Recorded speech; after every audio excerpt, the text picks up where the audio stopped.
बिस्मिल्लाहिर्रहमानिर्रहीम। अस्सलामुअलैकुम। आज की वीडियो में हम डिस्कस करेंगे क्वांटम नंबर्स को। क्वांटम नंबर्स क्या होते हैं? क्वांटम नंबर्स एक्चुअली ये वो नंबर्स या लेबल्स होते हैं जो कि हमें इलेक्ट्रॉन की एटम के अंदर प्रोबेबल पोजीशन के बारे में बताते हैं। अब मैं प्रोबेबल पोजीशन क्यों कह रही हूँ, असल में ये जो क्वांटम नंबर्स हैं ये आए हैं, मतलब ये कॉन्सेप्ट इसमें यूज़ हुआ क्वांटम मैकेनिक्स का। अकॉर्डिंग टू क्वांटम मैकेनिक्स जो इलेक्ट्रॉन है वो कोई पार्टिकल नहीं है, इलेक्ट्रॉन एक वेव है और वेव कभी हमें उसकी एग्जैक्ट पोजीशन का पता ही नहीं चल सकता। तो बिल्कुल इसी तरह जो इलेक्ट्रॉन है वो भी एक मैटर वेव है, तो उसकी हम एग्जैक्ट पोजीशन नहीं बता सकते कि वो एटम के अंदर कहाँ पे लाई करेगा। हम उसकी प्रोबेबल पोजीशन का बता सकते हैं, मतलब हम ये बता सकते हैं कि यहाँ उसके चांसेस हैं कि यहाँ ये लाई कर सकता है, यहाँ ज़्यादा चांसेस हैं। यही जो 4 क्वांटम नंबर्स हैं हमारे पास, यही दरअसल जो प्रोबेबल पोजीशन होती है उसी को एक्सप्लेन करते हैं। ठीक है, अब ये जो 4 क्वांटम नंबर्स हैं ये हमारे पास आए कहाँ से हैं? ये जो ऊपर वाले 3 हैं, principal quantum number, azimuthal quantum number और मैग्नेटिक क्वांटम नंबर, ये तब आए हैं जब श्रोडिंगर वेव इक्वेशन को सॉल्व किया गया। एक्चुअली श्रोडिंगर ने इलेक्ट्रॉन की पोजीशन को मतलब एक्सप्लेन करने के लिए एक इक्वेशन बनाई जिसको हम लोग श्रोडिंगर वेव इक्वेशन कहते हैं। जब उसने इस इक्वेशन को सॉल्व किया तो सॉल्व करने के बाद 3 वेरिएबल्स आई। वो 3 वेरिएबल्स थी n, l और m। यही जो 3 क्वांटम नंबर्स हैं यही दरअसल एक्सप्रेस करते हैं इलेक्ट्रॉन की प्रोबेबल पोजीशन को। और जो चौथा है स्पिन क्वांटम नंबर जिसे हम लोग कहते हैं, ये इलेक्ट्रॉन की मैग्नेटिक फील्ड की प्रेजेंस में जो मुख्तलिफ ओरिएंटेशन होती हैं उसको एक्सप्लेन करता है। अब 3 जो ऊपर वाले हैं ये कहाँ से ड्राइव हुए हैं? ये श्रोडिंगर वेव इक्वेशन से आए हैं। जो स्पिन क्वांटम नंबर आया है ये कहाँ से आया है? ये मैग्नेटिक फील्ड में इलेक्ट्रॉन की मुख्तलिफ ओरिएंटेशन से है कि क्लॉकवाइज रोटेट कर रहा है या क्लॉकवाइज उसकी रोटेशन है या एंटी क्लॉकवाइज है, तो ये उसको एक्सप्लेन करता है। अब देखें जो इलेक्ट्रॉन होता है ना, अगर हम उसका ओवरऑल देखें तो वो रिवॉल्व कर रहा होता है शेल के बाद क्या होते हैं? सब शेल्स के बाद होते हैं ऑर्बिटल्स। तो जो प्रिंसिपल क्वांटम नंबर होता है ये हमें इंफॉर्मेशन देता है शेल्स के बारे में, एजीमुथल क्वांटम नंबर हमें इंफॉर्मेशन देता है सब शेल्स के बारे में, मैग्नेटिक क्वांटम नंबर हमें देता है ऑर्बिटल्स के बारे में, और स्पिन क्वांटम नंबर हमें देता है किसकी? रोटेशन ऑफ इलेक्ट्रॉन के बारे में बताता है मैग्नेटिक फील्ड के अंदर। तो क्वांटम नंबर में सबसे पहले हम डिस्कस करते हैं प्रिंसिपल क्वांटम नंबर्स को। बोहर्स ने जब अपना एटॉमिक मॉडल पेश किया था तो उन्होंने एनर्जी लेवल्स को जो है ना रिप्रेजेंट किया था n के साथ। बिल्कुल इसी तरह श्रोडिंगर ने उनको नाम दे दिया प्रिंसिपल क्वांटम नंबर। ये जो प्रिंसिपल क्वांटम नंबर होते हैं इनकी वैल्यू हो सकती है इनकी वैल्यू हमेशा नॉन ज़ीरो होगी, कभी भी ज़ीरो से स्टार्ट नहीं होगी। ठीक है, और पॉजिटिव इंटीजर्स होंगे, नेगेटिव नहीं होंगे, और ये अप टू इन्फिनिटी तक हो सकते हैं। जो n की वैल्यू होती है, अब n किसको रिप्रेजेंट करता है? जब हम शुरू में हमने किया था ये मॉडल, बोहर मॉडल, n=1 तो k शेल आता था, n=2 तो l, n=3 m, n=4 तो n।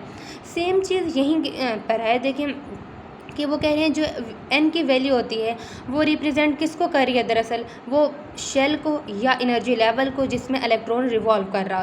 तो कहने का मतलब ये है कि जो प्रिंसिपल क्वांटम नंबर होता है वो हमें किसके बारे में इंफॉर्मेशन देता है? हमें शेल के बारे में इंफॉर्मेशन देता है। ठीक है, कि इलेक्ट्रॉन कौन से शेल के अंदर पाया जा रहा है। अब ये जो n की वैल्यू होती है, n की वैल्यू जैसे ही बढ़ती जाएगी यानी 1 2 3 4, तो इलेक्ट्रॉन जो होगा वो क्या होगा? न्यूक्लियस से दूर जाता जाएगा। तो इलेक्ट्रॉन का जो डिस्टेंस होगा वो भी बढ़ता जाएगा, यानी शेल साइज़ भी इंक्रीज़ होता जाएगा, और जितना न्यूक्लियस से दूर होगा पोटेंशियल एनर्जी भी इंक्रीज़ होगी। तो n की वैल्यू ज़्यादा, greater the value of n, greater will be the energy, greater will be the size of electronic shell. तो इस n की वैल्यू से हमें ये भी पता चल रहा है कि अगर कि इलेक्ट्रॉन जो है अगर किसी भी शेल के अंदर है, k के अंदर है, l m n, उसकी एनर्जी क्या होगी, उसका साइज़ क्या होगा, वो भी हमें किससे पता चलेगा? वो भी हमें n से पता चलेगा, क्योंकि n की वैल्यू ज़्यादा होगी तो उसकी एनर्जी भी ज़्यादा होगी इलेक्ट्रॉन की, और वो जिस शेल में होगा उस इलेक्ट्रॉनिक शेल का साइज़ भी ज़्यादा होगा। Principal quantum number basically gives information about shell. Second quantum number जो हमारे पास है वो है azimuthal quantum number. Azimuthal quantum number को हम रिप्रेजेंट करते हैं एल के साथ, यानी इसको एल से डिनोट करते हैं। जो एजीम्यूथल क्वांटम नंबर है वो हमें किसके बारे में बताता है, वो हमें सबशेल्स के बारे में बताता है। और फिर सबशेल्स के बारे में किस चीज़ की इन्फॉर्मेशन देते हैं, शेप्स की। यानी azimuthal quantum number describe the shapes of subshells in which electron is present. अब देखें, अगर हमारे पास है एल होगा 0 तो सबशेल कौन सा होगा, एस। अगर L की वैल्यू होगी 1 तो हमारे पास सबशेल होगा P। अगर L की वैल्यू होगी 2 तो सबशेल कौन सा होगा, D। अगर L की वैल्यू होगी 3 वो रिप्रेजेंट कर रहा होगा किसको, F सबशेल को। बस याद रखना है, S सबशेल के लिए L की वैल्यू 0 होती है, P के लिए 1, D के लिए 2, F के लिए 3। एस सबशेल जो होता है ना उसकी शेप होती है स्फेरिकल, वो पूरा का पूरा सिमेट्रिकल होता है, ठीक है। जो पी होता है, पी सबशेल की जो शेप होती है वो डम्बेल होती है। और जो डी होता है उसकी डबल डम्बेल या सॉसेज होते हैं। जो एफ होता है, एफ सबशेल, उसकी जो शेप होती है वो क्वाइट कॉम्प्लिकेटेड होती है, कॉम्प्लेक्स शेप होती है। अब नीचे डिस्कस करते हैं मैग्नेटिक क्वांटम नंबर को। मैग्नेटिक क्वांटम नंबर को हम रिप्रेजेंट करते हैं स्मॉल लेटर m के साथ। मैग्नेटिक क्वांटम नंबर जो है ना ये डिस्क्राइब करता है orientation and degeneracy of orbital in space. जैसे मैंने पहले शुरू में ही कहा था, जो प्रिंसिपल क्वांटम नंबर होगा वो हमें शेल्स के बारे में इंफॉर्मेशन देगा। शेल्स के बारे में उसने हमें साइज़ और एनर्जी के बारे में इंफॉर्मेशन दी। और एजीमुथल क्वांटम नंबर हमें सबशेल के बारे में, हमें शेप्स के बारे में बताया। बिल्कुल इसी तरह जो मैग्नेटिक क्वांटम नंबर है वो हमें बताएगा ऑर्बिटल्स के बारे में। और ऑर्बिटल्स के बारे में क्या इंफॉर्मेशन देगा, ऑर्बिटल्स की ओरिएंटेशन और डीजेनरेसी के बारे में बताएगा। यानी जो ऑर्बिटल्स हैं वो स्पेस के अंदर किस तरीके से ओरिएंटेड हैं, किस तरीके से अरेंज हुए हैं, ठीक है। ओरिएंटेशन मीन अरेंजमेंट, मतलब उसके अरेंजमेंट के बारे में बताएंगे कि वो किस तरीके से अरेंज हुए हैं फर्दर। और डीजेनरेसी का मतलब होता है कि कितने ऑर्बिटल्स की जो है ना वो सेम एनर्जी होती है। और जो m की वैल्यू होती है, जैसे कि मैंने पहले बता चुकी हूँ कि ये शो करती है different ways in which a particular orbital can be arrange in space. कि स्पेस के अंदर जो एक ऑर्बिटल है वो फर्दर कितना अरेंज हुआ है, मतलब या उसकी कोई ओरिएंटेशन है भी सही या नहीं है। इन सब चीज़ों के बारे में हमें बताता है m। यानी m की जितनी वैल्यू होगी, m की अगर एक वैल्यू आ रही होगी इसका मतलब होगा कि वो ऑर्बिटल फर्दर अरेंज नहीं हुआ, उसकी कोई ओरिएंटेशन नहीं, वो सिंगल ही है। लेकिन अगर उसकी कोई वैल्यू आ रही होगी 1 से ज़्यादा तो इसका मतलब होगा कि वो फर्दर स्पेस के अंदर इतनी बार अरेंज हुआ है, इतनी बार ओरिएंट हुआ है। जिस तरह हर क्वांटम नंबर की अपनी अपनी वैल्यूज़ थी। प्रिंसिपल क्वांटम नंबर जिसको हम लोग n से रिप्रेजेंट करते थे, n 1 2 3 up to infinity. Azimuthal quantum number l से रिप्रेजेंट करते 0 1 2 3 एंड सो ऑन। बिल्कुल इसी तरह जो m है, m की वैल्यू जो होती है वो भी स्टार्ट होती है 0 से, और इसमें पॉजिटिव इंटीजर भी आते हैं और नेगेटिव भी इंटीजर आते हैं। यानी m की वैल्यू हो सकती है -l 0 + l। अब ये l की वैल्यू जो होगी वो हम पुट कर देंगे। l की वैल्यू 1 होगी तो -1 लिख लेंगे, प्लस होगी तो +1 लिख लेंगे। अब इसका फार्मूला हम देखेंगे तो उससे हमें पता चल जाएगा। जो कोई भी वैल्यू हो l की, l mean azimuthal quantum number, तो उसकी कोई भी वैल्यू अगर हमें दी हुई होगी तो उसके लिए m की टोटल वैल्यूज़ कितनी होंगी, तो उसके लिए जो फार्मूला होता है वो होता है 2l + 1। ये जो टोटल वैल्यूज़ होती हैं ये दरअसल हमें बताती हैं कि इतनी इनकी ओरिएंटेशन पॉसिबल है, ठीक है। यानी जब हम इस फार्मूले को अप्लाई करेंगे उसके बाद जो आंसर आएगा वो आंसर हमें बताएगा कि इतनी ओरिएंटेशंस पॉसिबल हैं। फिर अगर जितनी उसकी होंगी उस हिसाब से फिर हम उनको अलग अलग उनकी वैल्यूज़ देंगे कि आया 0 आना है, +1 -1, वो हम आगे डिसाइड करेंगे। अब देखें, फॉर एस ऑर्बिटल, एस जो है ना उसके लिए एजीमुथल क्वांटम नंबर ये एल की वैल्यू क्या थी, 0 थी। एस के लिए 0 होती है, पी के लिए 1 होती है, डी के लिए 2 होती है और एफ के लिए 3 होती है। अब यही हम इस फार्मूले के अंदर पुट कर लेंगे। Total values of M 2l + 1। L की वैल्यू 0 है, 2 का टेबल 0 तक पढ़ेंगे, 0 + 1, तो एम की कितनी वैल्यू आ गई, 1। मतलब ये है कि एस ऑर्बिटल की ओरिएंटेशन बस एक ही है, वो फर्दर अरेंज नहीं हुआ एस सिमेट्रिकल है, ठीक है। यानी इसकी मज़ीद कोई ओरिएंटेशन स्पेस के अंदर नहीं है। तो उसके लिए सिर्फ कितनी ओरिएंटेशन है, एक ही है। और m की वैल्यू कहाँ से स्टार्ट होती है, 0 से। अगर m की ओरिएंटेशन 1 है तो s के लिए m की वैल्यू क्या होगी, 0 होगी। और l की वैल्यू भी इसके लिए क्या है, 0 है। उसके बाद हम देखते हैं p ऑर्बिटल को। p के लिए l की वैल्यू क्या होती है, 1। जब फार्मूले के अंदर पुट करेंगे 2l + 1, l क्या है, l की वैल्यू हमने 1 पुट कर दी, 2 1 = 2, 2 + 1 = 3।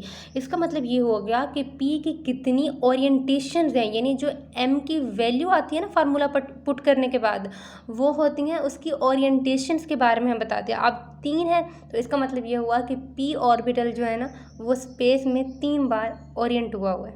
हमने अपनी पिछली वीडियोस के अंदर, जैसे मैंने आपको पहले बताया था कि पहले शेल्स होते हैं, शेल के अंदर सब शेल के अंदर फिर ऑर्बिटल्स होते हैं, और मैंने ये बताया था कि एस का कोई ऑर्बिटल नहीं होता, पी के 3 होते हैं, डी के 5 होते हैं और एफ के 7 होते हैं। तो वो हमें कैसे पता चला था, वो इसी मैग्नेटिक क्वांटम नंबर की बेस पे ही मैं कह रही थी जो ये फार्मूला यूज़ हुआ है। अब जैसे एम के लिए इसके लिए पी के लिए हमारे पास जो वैल्यू आई है वो आई है 3। इसका मतलब होगा कि जो पी है उसकी 3 ओरिएंटेशन है, P X, P Y, P Z. ये जो 3 पॉसिबल ओरिएंटेशन है पी के लिए। अब इसकी वैल्यू क्या हो सकती है, क्योंकि एम की वैल्यू किससे स्टार्ट होती थी, मैंने कहा था इसमें पॉजिटिव इंटीजर्स भी आ रहे हैं और नेगेटिव इंटीजर्स भी आ रहे हैं, ठीक है। तो इसके लिए 3 आ रहे हैं, तो वो कौन कौन से हो सकते हैं, -1, 0, +1। तो ये टोटल कितनी हो गई, 1, 2, 3, 3 वैल्यूज़।